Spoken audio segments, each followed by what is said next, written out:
and welcome to Adamo Stone Design's podcast series, Industry Instincts.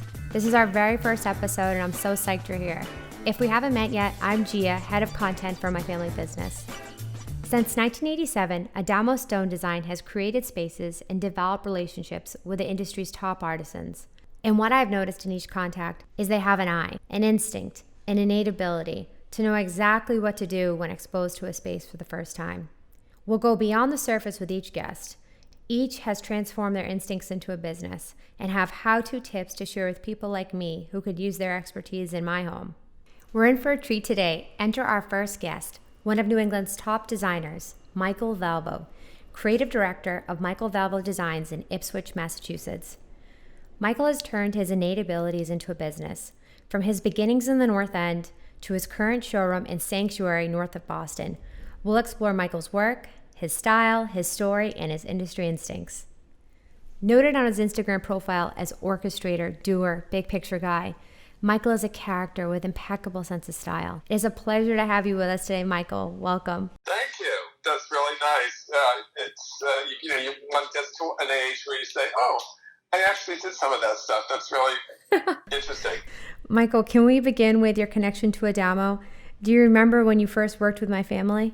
I had gone into Neptune Oyster on Salem Street, and I'd gone there a couple of times. People had recommended how good it was, and it's delicious. I'm in there. I said, "Where did they pull this fabulous antique oyster bar out of with all this beautiful marble? It looked like it had been used for 100 years." This is when I was still visiting my mom in the North End, and I had an office there. And I don't remember exactly how we connected, but that's how I found out it was Adamo Stone who had done this work. And I think we came together by chance. I was getting an estimate for something, and I just thought it was amazing. Oh, that's cool. And you realize when somebody can do that, that it's artistry. It's not just installation, Definitely. I remember when Jeff Nace was opening Neptune, my parents who were designing the bar took us as a family to all the original French oyster bars like Balthazar in Manhattan. My sister and I took notes on the interiors while my parents drank cocktails at the bar. I think it's a great story, and it's a real testament to how beautifully he works. Well, and people don't appreciate that quite as much as they did. A lot of it goes in now. It just seems like material that you get from Home Depot. It needs to be respected because it's expensive in a lot of cases. It's consuming, and it's one of the strongest materials in the house, and it should feel that. It has a timeless, elegant quality to it. I can tell your listeners to picture a black and white, beautiful, classical floor going into a wonderful home. You walk in a beautiful entryway that's done in black and white marble, a beautiful board or something. It looks beautiful, it looks strong. And imagine the same pattern in linoleum. It's not the same thing. That's where I feel that Adamo gets it. And a lot of people don't. A lot of people know how to make stone things, but there's a real artistry to it. And that's where you guys understand. Thank you, Micheal. Yeah. How did you get into design? Well, it was very interesting. I didn't know what I was as a kid. I don't know what my life was going to be. When you have a lot of things that you can do, and when you're acting in plays at the North End Union, and you're painting, and you're doing all these kinds of projects, it's kind of tricky to figure out where to go. And I didn't know where to go. And I didn't come from a family that encouraged anything but work for the government or become a priest. So, there's a lot of confusion around that. And when I got to college, I said, "Oh, I'm going to do what my friend did." And I ended up going to Bentley College and studying accounting for a year. That was crazy. Although I'm pretty good with numbers, I was not a numbers person. So after that, I ended up working at the Holiday Inn at Government Center, which is the one that's near Mass General. So a lot of very interesting people came through there. And there's lots of stories around that. But there was one woman who was going to the school that I eventually graduated from, the New England School of Art Design, and she was in the graphic program. I started looking into it, and I realized that they had a design program. I don't think I was ready for architecture at that point. In ways I look back at it and think, it still really wasn't the right thing for me. But I went, I applied, I got in. And what I loved about that school is that it did have a very strong architectural background. I did have a lot of history, which I took through them and through the Boston Architectural Center. I had a wonderful education. They have eventually expanded. They're now part of Suffolk University, and it's a phenomenal school. It's a phenomenal program. I learned what most people don't think that interior designers learn, which is lighting design, HVAC systems, city planning, which I loved, urban architecture, landscape architecture. I learned a fair bit. So that's how it came about. I was an artistic kid. I loved theater. I loved, all that. Being, where I was from, that was not encouraged. So it took me a while to find that, that direction. And I still am trying to find it sometimes. The industry has changed so dramatically. What were you like as a kid? I loved, learning how to do scale drawing. I would make plans of our little house in the North End, and I would try to develop it. But we did have an architect at one time try to convince my dad and mom to come down to live on the first and second floor to turn the store, which was there, into a duplex. And my parents, we got plans, and I was, of course, completely gaga over it, but my parents never went through with it. Do you have any early memories of admiring, living downtown and the New England style and architecture from growing up?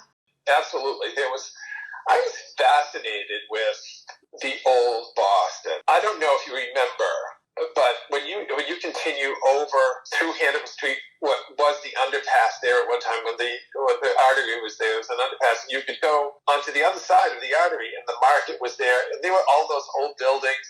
But there was the Bell and Hand Tavern. There was this little store, this little alley that still exists. And I loved all that architecture. I was fascinated with early Boston. People say, "Oh, how beautiful Boston is," and it's like, "Oh yeah, okay, great." So I lived next to the Old North Church. Oh yeah, doesn't everybody? And it's beautiful. It's a beautiful thing. And going through New England with my folks and going to these old restaurants, I was totally into that. Going to Strawberry Bank and just learning from a kid. I loved it. I still do. Yeah, it's funny that little alley you're talking about at the end of Hanover Street. I bartended over there throughout college. And if it's late at night and really dark, you can almost picture the same characters just 200 years earlier. I totally get it. I'm trying to think of the name of that. It was this little store in it at one time, and they sold all cutie, like New England-y stuff and penny candy. And it was a real tourist trap, but I was gaga. I used to buy Christmas presents and stuff there. And I loved it. I love it. So are there earlier time periods or historical design styles that influence your work? That's a tricky one. I think that's a tricky one. I've been influenced by a lot of different architects and designers and periods. I was once completely enamored with the early 20th century. I was, mid-century modern before it was cool to be mid-century modern. I was into the, Walter Gropius, who was eventually the president of the Harvard Design School. There was this huge group of Germans that came in the early 20th century before the war, very progressive. You could still see some of their designs on Memorial Drive. I was right into that stuff. I wanted everything minimal and white, black, and I loved it. Just loved it. And I slowly got out of that. I became a little bit more eclectic because I believe that design is about the time that you're in. It's interesting and okay to reflect back. You really should understand the past before you can, move ahead. I think Picasso said that. He said, you have to understand how to draw the human body before you abstract it. And I think that's a really good point. It's important to understand the classics before you can sort of make it all your own. And that hits home on the difference between hiring a design professional and doing it myself. And that's tricky nowadays. For a long time, a lot of my clients were Cambridge, Harvard and MIT associated people who got the fact that I got it. Even though they weren't doing strict period reproductions or designs, they knew that I understood what I was looking at. And I was in these antique homes where you need to respect that architecture. And people, a lot of times, just don't do that anymore. And I think that's unfortunate. It seems like a feat to meet a client who you don't know well, and then to design a meaningful space that they will live in. So how do you create that connection? You have to remember something really important. I'm only as good, and most designers are only as good as the client allows them to be. If a client says no to a lot of things, then that keeps restricting what the designer can do. And I think it's real important for a client to be as open as possible, especially if it's somebody really good. You've said design for your work is all-encompassing. What are some of the things that people misconceive about you as a designer or great designers in general? I think the thing that people misconceive about me is I'm all about picking the right color and hanging the pictures and getting everything to match and to be pretty. And that's absolutely the furthest thing from my mind. I mean, I have a strong architectural background. I understand how a room should flow. A room should flow from the interior to the exterior. When I'm working with somebody who's really good, a good architect who appreciates what I do and vice versa, it only makes things better for everybody, for the client, for the architect, for me. It's about making life nice to live in the environment in which we have. I mean, we need to shelter ourselves from so much nowadays. Goodness knows the environment itself is collapsing. We have so many other things happening, and we need to have a space that we love. Creating a getaway. Yeah, it's true. It's absolutely true. So tell us about your design aesthetic. Does it change? My personal aesthetic is sort of different than my artistic aesthetic. It might be a little hard to explain, but I think what's important is to understand that design is of its time and space. We all change who we are. Our lives change. As I just mentioned, I was telling you how I was completely enamored by the early 20th century, the German movement that came from Europe before the war, and that strict design as a machine kind of situation where everything needed to be in order and perfect. It was all about efficiency, along with the aesthetic. But as my life changed, so did my vision. I started to incorporate other things that I was learning in my life. And I think that's what happens to people. Another person who sort of became influential, who's deceased now, who's the great designer, Renzo Mongiardino, I started looking at that and started seeing the value in looking back in terms of design and making something new and modern and classic, even though most people would look at it and say, this is about as modern as, I can't even think of the word that I would use, but it doesn't look that way to most people. One of the really, really great examples was, a mid-century designer, London designer, Nancy Lancaster, and John Fowler, and that group of people. They created a look for the post-Victorian elite in the UK that we now see as sort of stuffy old British, when in reality they were creating, especially her, I think, were creating a look that brightened up a 19th century old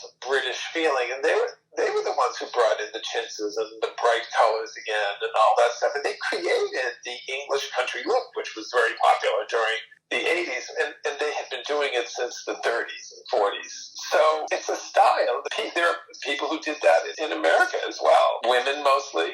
And it's important to understand that design, whatever it is, whether it's industrial design, whether it's architecture, whether it's interior design, is about the time and place that one is in at that moment. And it needs to evolve, Definitely. And you can have more than one style. Absolutely, especially now. Well, especially now. Somebody recently asked me why I wasn't doing everything in a certain period, and I said, "Oh, why bother? It doesn't make sense to me. It just doesn't make sense." How has the approach changed? I think that there was a point where somebody would fall in love with a fabric, a floral, or a geometric, or what have you. It's feel that they would have to take the colors in that fabric and just sort of spread them out all through the room. And they would be very literal about that.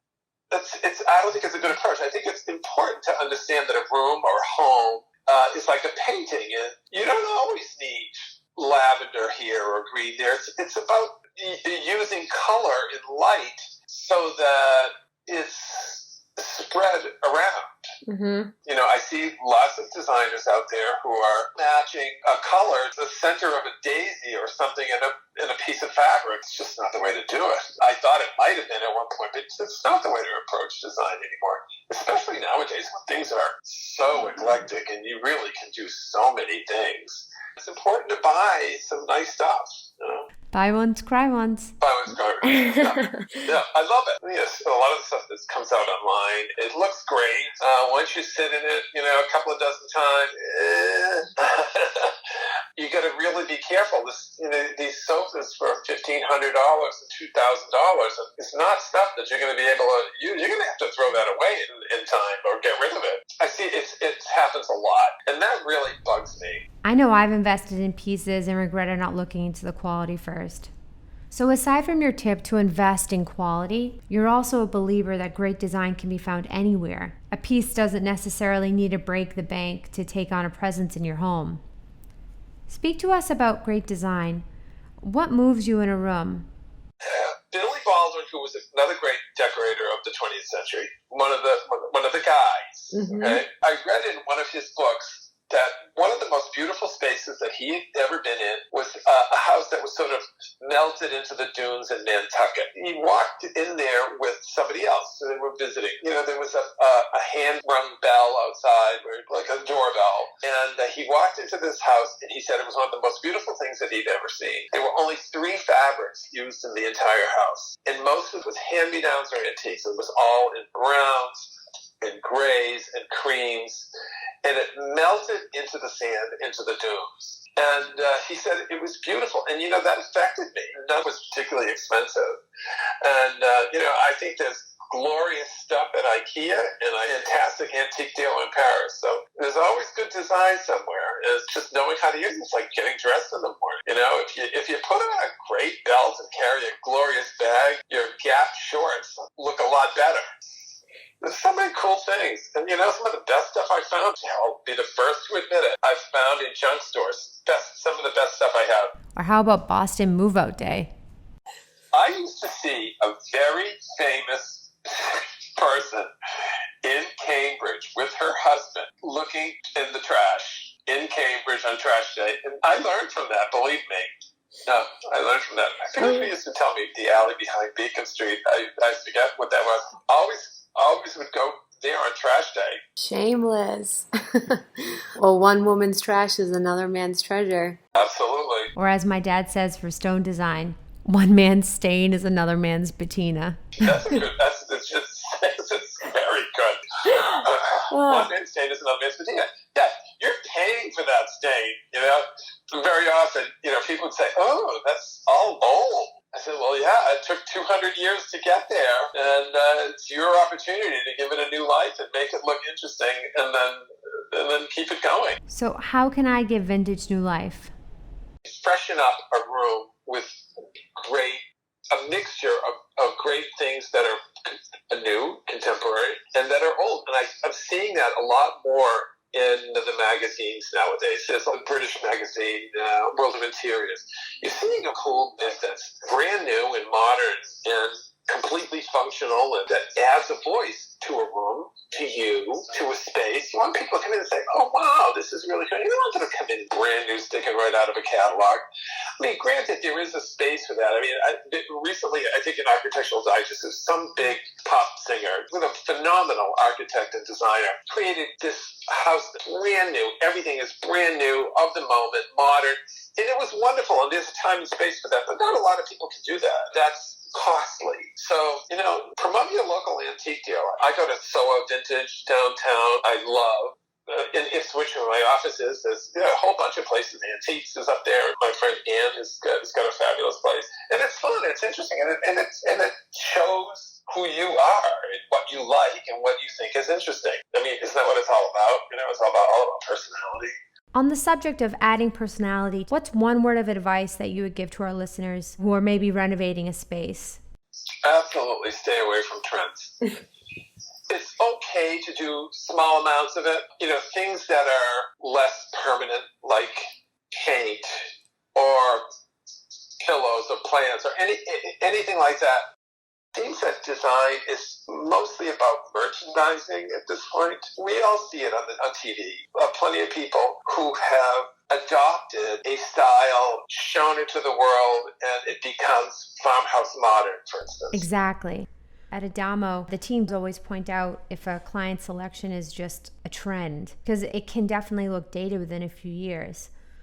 Exactly. So, I think people make that mistake a lot. mm-hmm. I'm looking, especially in kitchens. A lot of the kitchens out there are so fun and so pretty, but you know what? The kitchen that I put in the 80s for Mrs. or Mr. X does not look the same as it did now because they didn't listen often. Big important spaces like kitchen and baths, keep it beautiful, keep it classic, keep it strong, but allow a little bit of interpretation, for a change of color, for a change of accessories, things like that.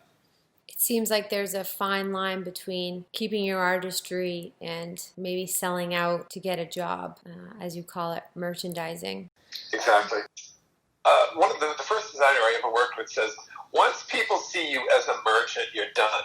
And it's not good to do that, especially when you're working as an artist, which essentially this is who we are, and kind of drives me crazy a little bit. It really does. And I lost a job. Somebody had found me, through House, and I went to interview, and big new house of about 15 years old. It was a great house. It was a really interesting opportunity. And the guy said to me, my wife wants to know if you can do modern farmhouse. I mean, have you seen what I can do? I mean, I can do a tremendous amount of things. But because they didn't see something specifically modern farmhouse in my repertoire, it didn't register with them. It just sort of went over their head. They found somebody who could repeat something that they've seen on TV.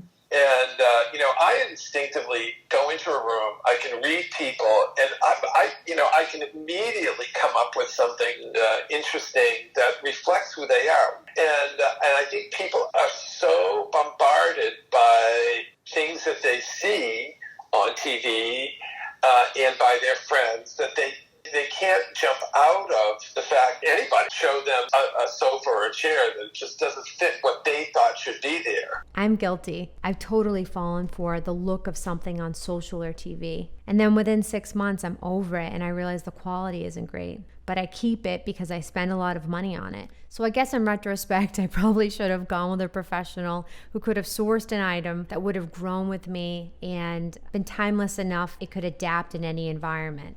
So staying on the subject of hiring professionals and supporting the industry, do you see a value in building a network or a community of local artisans, designers, and builders? Absolutely 100% critical. There are so many artists and designers out there that do such fantastic work. It's part of what can help get the economy going. We have upholsterers, we have drapery people, we have artisans that do painting, stone, as in your case. Landscape people who do all this beautiful work outside, finish painters, people who do all kinds of interesting crafts. They're around here. They need work, and I would love to help start an atelier where I can operate with a bunch of those people. There are a lot of dealers in Boston who are appealing to your generation. There's so vintage. My friend Stephanie Пт𝚘𝚘 and John. These people have phenomenal eyes and they're coming up with this great stuff to the average Joe in a lot of ways. And the other one is in Ipswich, right down the street from me, and from Antiques. She's got this great big showroom that is beautiful. I have just a small little place. I do try to come up with things that would interest people. Can you tell us a few of the items that you have in your showroom right now? I have those moon pillows. I have those beautiful prints from Lisa. They're botanical hand drawings done in this set of colors that are just so delicious. Those are new. I have 2 beautiful boudoir chairs that are just the right size. They're late 19th century. Bought them on an online auction. I have them reupholstered. I love them. I modernize them with linen. I could slip cover them. That's another thing that I wish would come back is slip covers. I have a wonderful small love seat repurposed where the inside is covered at one time, exposed, part of the design. It's so cool. It is so cool. I have a beautiful antique alabaster lamp and a few other things. What I loved about your showroom when I visited was how original all of your pieces are. That's what I try. I try to get people to pull that together. I think the trend for everything new is starting to wane. And I think that's good.